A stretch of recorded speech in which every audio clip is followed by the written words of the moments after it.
Welcome to Quizabella, the Interschool Quiz Bowl competition held in celebration of the 25th Silver Cityhood anniversary of the city of Isabela, Basilan, and the 2026 Sakayan Festival with the theme Reflections and Direction at 25.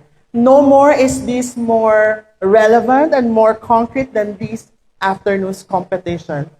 Before we formally begin this afternoon's competition, we would like to hear words of welcome from no less than our City Tourism Officer, Mr. Claudio M. Ramos II. Please, a round of applause. Magandang hapon sa ating lahat. Ay, parang classroom. Happy Isabela and welcome to the Quizabella 6.0, our quiz show na isa sa mga institutional na tampok ng Sakayan Festival. Since the inception of Sakayan Festival some years ago, hindi natin matanggal-tanggal ang activity na to, or kung meron mga activity na dapat na hindi tanggalin, ito yon. Bakit? We are investing on our youth. And kayo yon. Kayo po ang sasalo sa mga ginagawa namin in the coming years. Kayo po ang magiging susunod na mga leaders ng Isabela, Basilan, or even the Philippines. Kayo po ang magmamana at magpapabago pa po ng ating lugar dito sa ating lugar. So, good luck.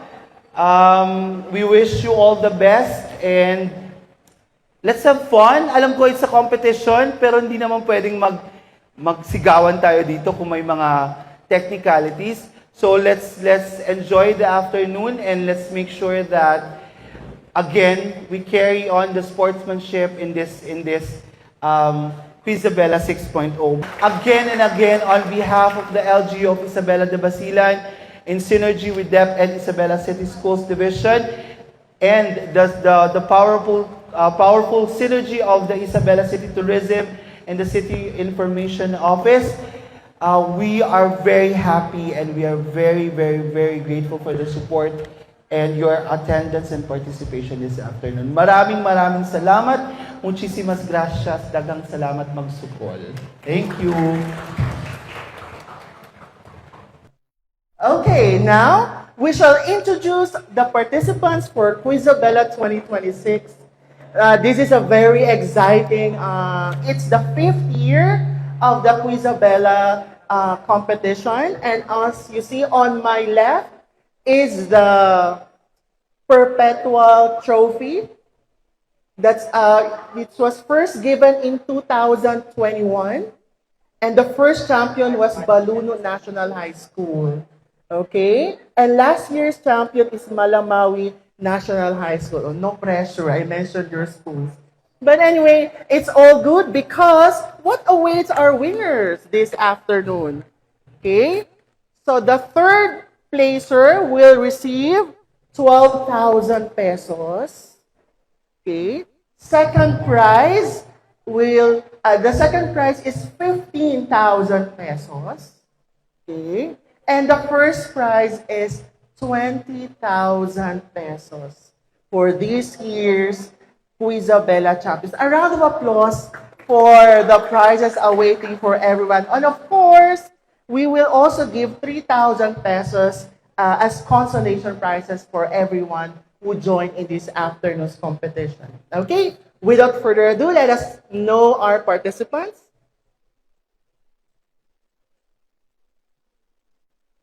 From Baluno National High School, please rise if I call your name and your school. We have Clarice Gail Cruz, Jaya Mingo, Maida Ajal with their coach, Miss Michelle S. Makilan.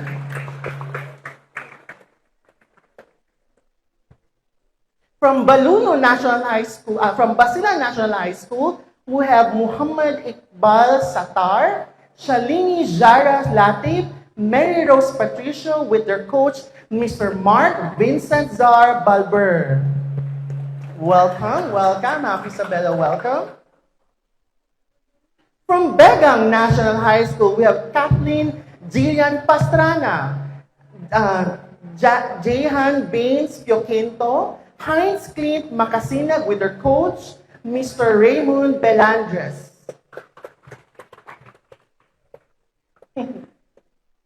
From Calvario Peak National High School, we have Gemma Marie Bangkali, Nurisba Marusi, Justin Gregorio with their coach, Miss Gina Soledad. Happy Isabela, welcome! From Comtech Institute, we have Rain Talier, Ereline Halipa, John Lloyd Cristobal with their coach, Miss Mardia Habib. Welcome, welcome, welcome. Don't be shy. You're already live on Facebook. From Jeras Integrated School, we have Aisha Ibama, Gerard Indal, Yazid Guno with their coach, Miss Najwa Maulol. Hi po, ma'am. From Isabela City National High School, we have William Luke Guevara, Arkin Hasim, Amethyst Sienes with their coach, Mr. Ronilo Degamo. Okay. From Ismael Integrated School, we have Rajmanin Aidarus, Arsima Indaka, Nashara Tandi with their coach, Miss Saima Habib. Welcome, ladies. From Kumalarang National High School, we have Sadia Jaafar, Hazifa Hassan, Anfal Pael with their coach, Miss Raima Gani. Welcome, ladies. Welcome, welcome. From Lampinigan National High School, we have Muhammad Alif Zambri, Bin Jamal, Nurhaida Iri, Hana Ashneya Arala with their coach, Mr. Mujar Sabaddin. Hi, sir. Welcome. From Malamawin National High School, we have Avril Mahalail, Sheraina Omar, Fatima Enriquez with their coach, Miss Sunshine Grace Ostero.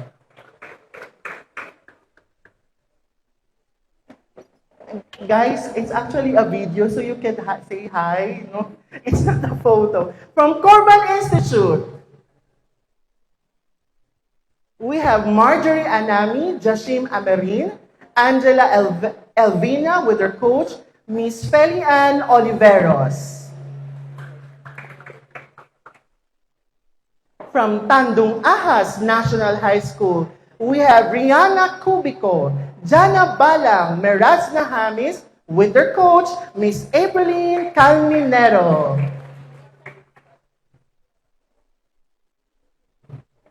From Universal Colleges, we have Darwina Ali, Joshua Timbasal, and Renny Luna with their coach, Mr. Ashley Aramal.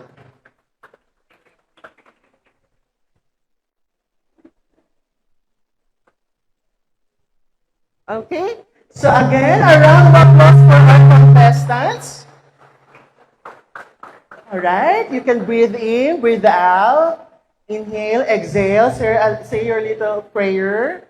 Okay, so because we shall start the competition proper.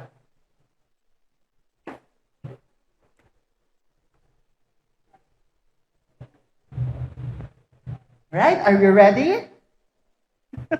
Of course we are. Okay? Let's go for easy round. Question number 1. The name Basilan may have been derived from the island's iron ore deposits, as thousands of traders from Jolo came to Basilan to purchase high-quality magnetic iron ores. They used this source to make swords and tiras or knives. What is the Tausug term for magnetic iron? The name Basilan may have been derived from the island's iron ore deposits.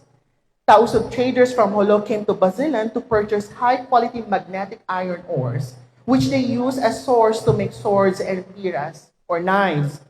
What is the Tausug term for magnetic iron? Is it A, Basi Balan, B, Basi Halan, C, Basi Bulan, D, Basi Bilan? Go!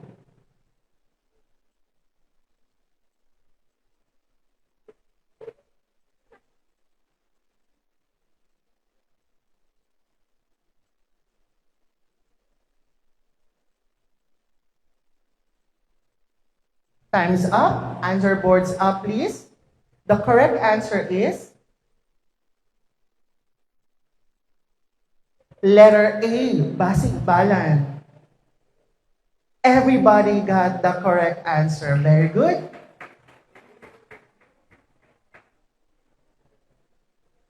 Question number 2 for the easy round.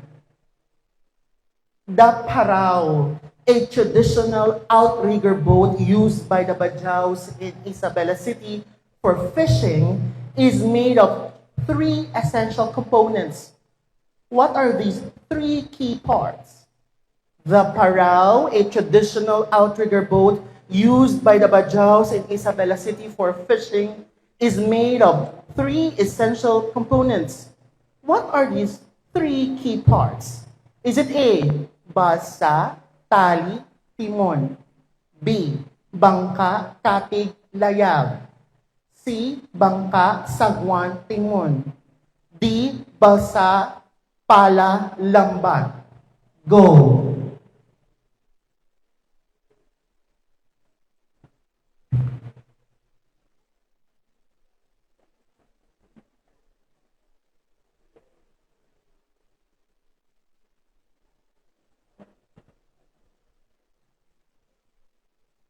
Time's up. Answer boards up, please.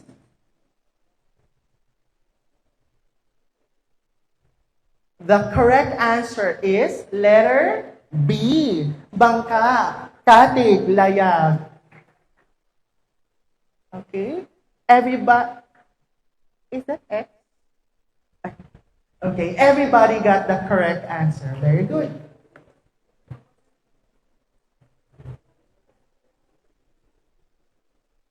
Question number 3.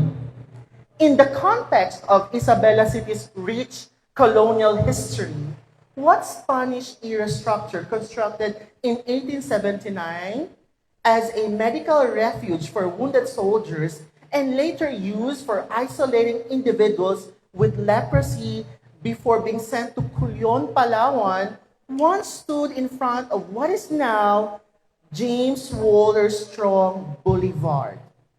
In the context of Isabela City's rich colonial history, what Spanish-era structure constructed in 1879 as a medical refuge for wounded soldiers and later used for isolating individuals with leprosy before being sent to Culion, Palawan, once stood in front of what is now the James Walter Strong Boulevard? Please provide the answer. Go.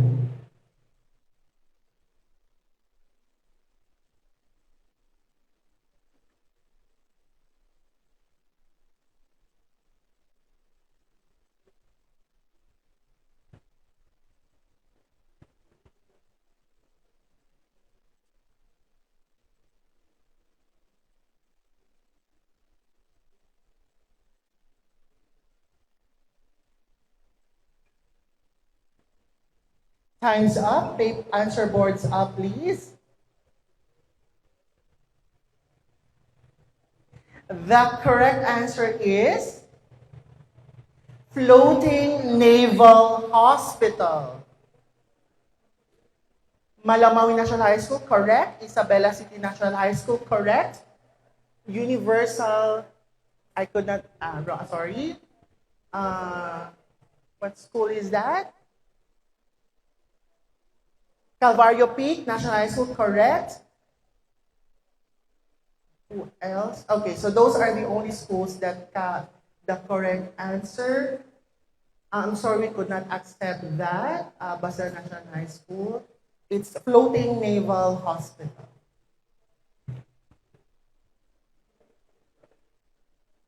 Okay, let's move on to question number 4 for easy. The tepo is a traditional hand-woven, double-layered, and often colorful mat made by the Samambadjo people from the processed leaves of which plant? The tepo is a traditional hand-woven, double-layered, and often colorful mat made by the Samambadjo people from the processed leaves of which plant? Give the name of the plant. Go.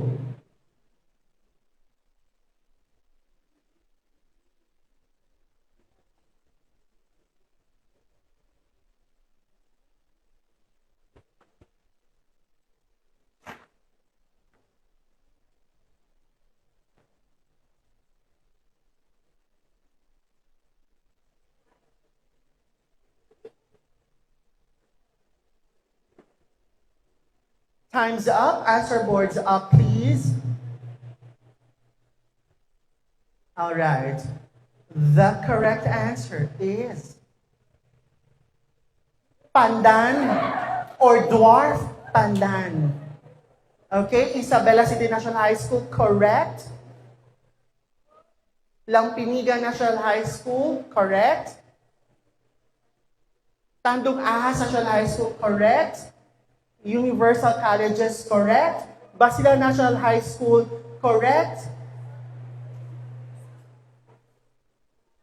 Ismael Integrated School, correct. This is pandan, pandan or dwarf pandan.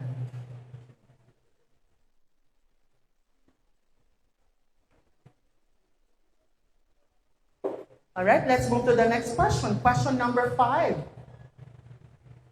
Which barangay in Isabela City was named after one of the founders of the Basilan Plantation Corporation in 1910? Which barangay in Isabela City was named after one of the founders of the Basilan Plantation Corporation in 1910? Give the name of the barangay. Go.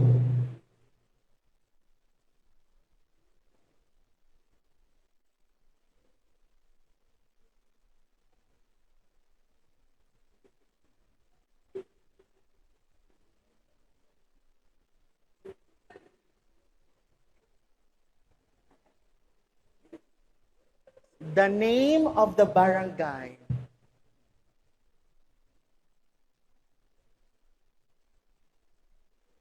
All right. Time's up. Answer boards up, please. The correct answer is Menzi. Named after Johannes Menzi, the father of Hans Menzi. Okay, Malamawi National High School, correct. Isabela City National High School, correct. Corban Institute, correct. Jeras Integrated School, correct. Calvario Peak National High School, correct. Begang National High School, correct. BNHS, correct. Baluno National High School, correct. All right, those are the schools that got the correct answer. Barangay Menzi or Menzi Barangay, or just Menzi. Next question. Question number 6. This institution of higher learning had its beginnings in 1966 when it started as the UP Land Grant High School in Santa Clara, Lamitan, Basilan. Prior to becoming Basilan State College in 1984, what was its name based on Presidential Decree number 1303? This institution of higher learning had its beginnings in 1966 when it started as the UP Land Grant High School in Santa Clara, Lamitan, Basilan. Prior to becoming Basilan State College in 1984, what was its name based on Presidential Decree number 1303? Is it A, Basilan National Agro-Industrial School? B, Basilan Center for Agro-Industrial Science? C, Basilan Institute of Agriculture and Trade? Or D, Basilan School of Agricultural Technology? Go.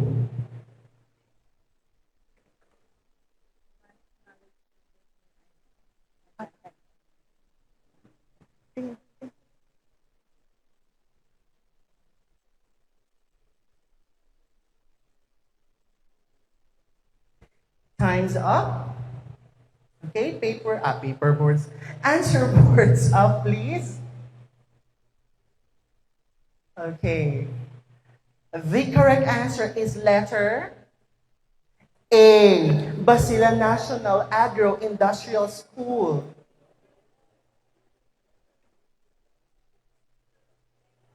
Begang National High School, correct. Only Begang National High School got the correct answer. Before we proceed, we would like to acknowledge the principal of Basilan National High School, Dr. Arnel Hajan. Sir, buenas tardes. Happy Isabela, welcome.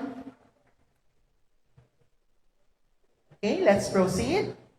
This is question number 7, still in the easy category. Do you feel it's easy? Oh, wala kayong choice. All right, then moving on. Oko-oko is a traditional dish among the Sama indigenous community in Isabela City made by stuffing spiced rice into the shell of a sea urchin. What is the local name for the shell of the sea urchin used in this dish? Oko-oko is a traditional dish among the Sama indigenous community made by stuffing spiced rice into the shell of a sea urchin. What is the local name for the shell of the sea urchin used in this dish? Is it A, bayi-bayi, sorry. B, lato-lato. C, tehe-tehe. Or D, tumpa-tumpa. Go.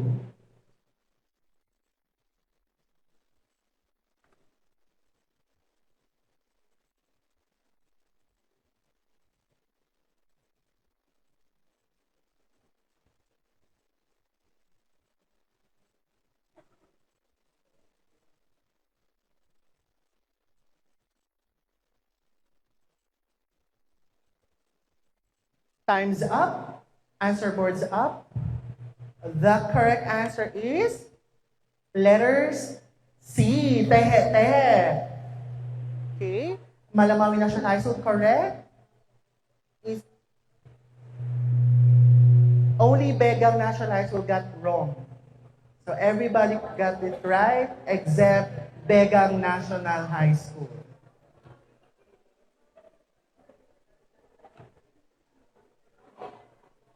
Ganyan talaga ang buhay. No?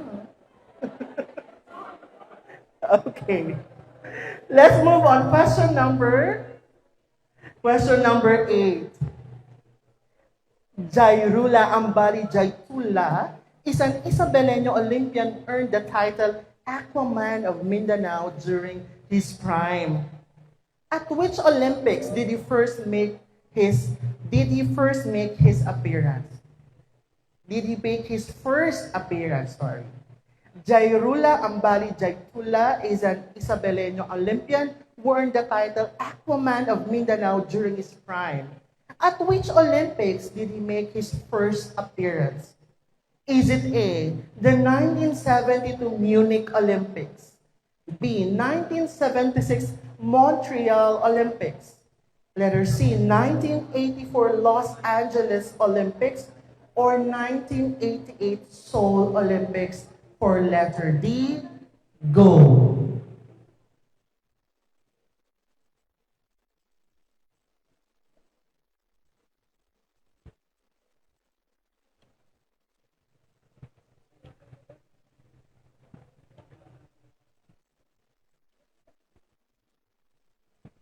Time's up. Answer boards up, please.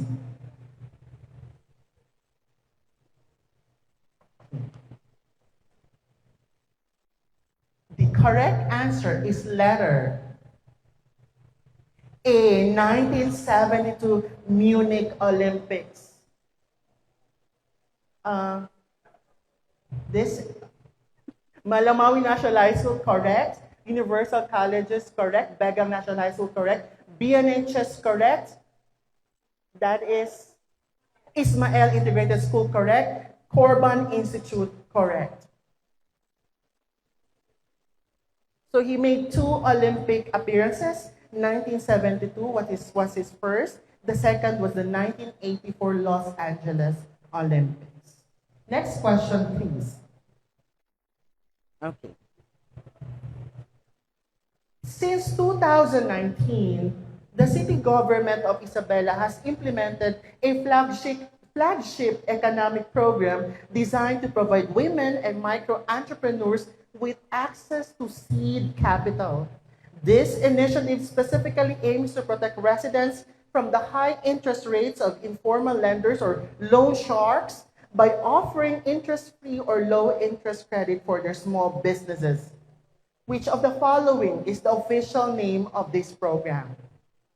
Since 2019, the city government of Isabela has implemented a flagship economic program designed to provide women and micro entrepreneurs with access to seed capital. This initiative specifically aims to protect residents from the high interest rates of informal lenders or loan sharks by offering interest-free or low-interest credit for their small businesses. What is the name of this program? Is it A, iRise program or Isabela Recovery Initiatives to support enterprises? B, IMLAP or the Isabela Micro Lending Assistance Program?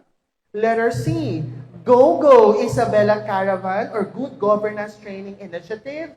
Or letter D, Isabela Accelerate PH E-Commerce Program? So choose the letter of the correct answer. Go.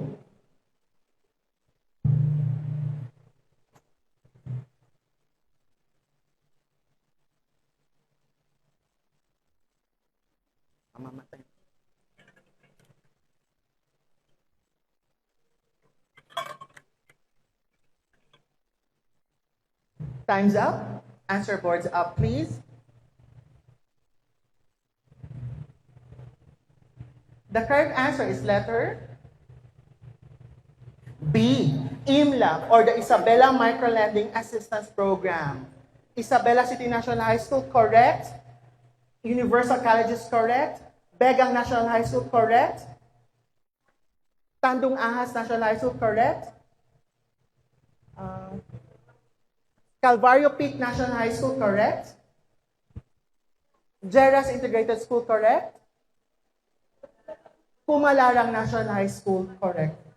Sorry, Ismael Integrated School, my apologies.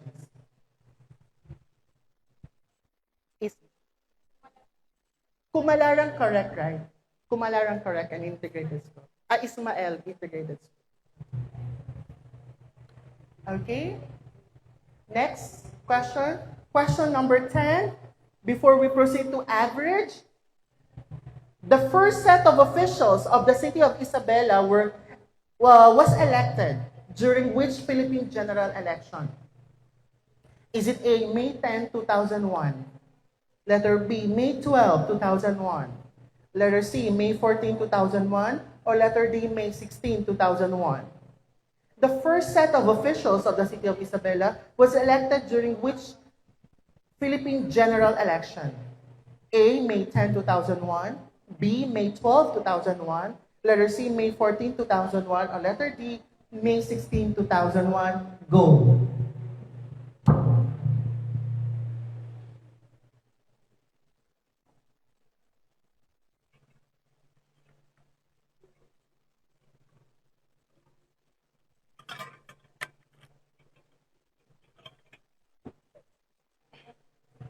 Time's up. Answer boards up, please.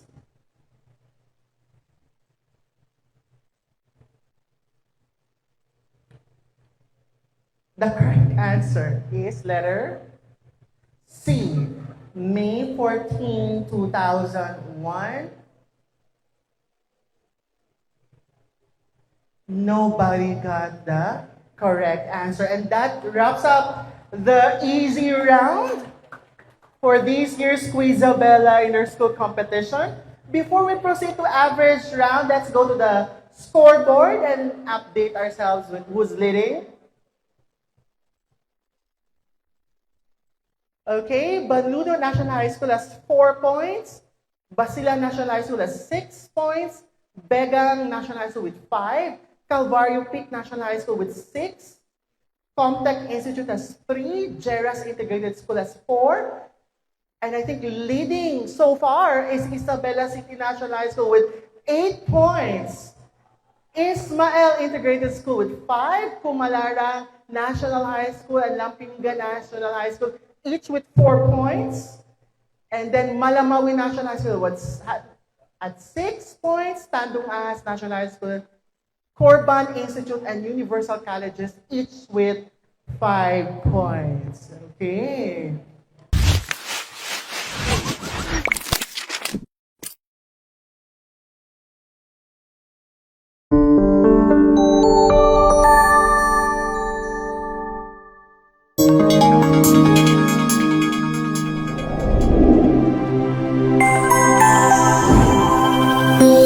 ISA TV Production.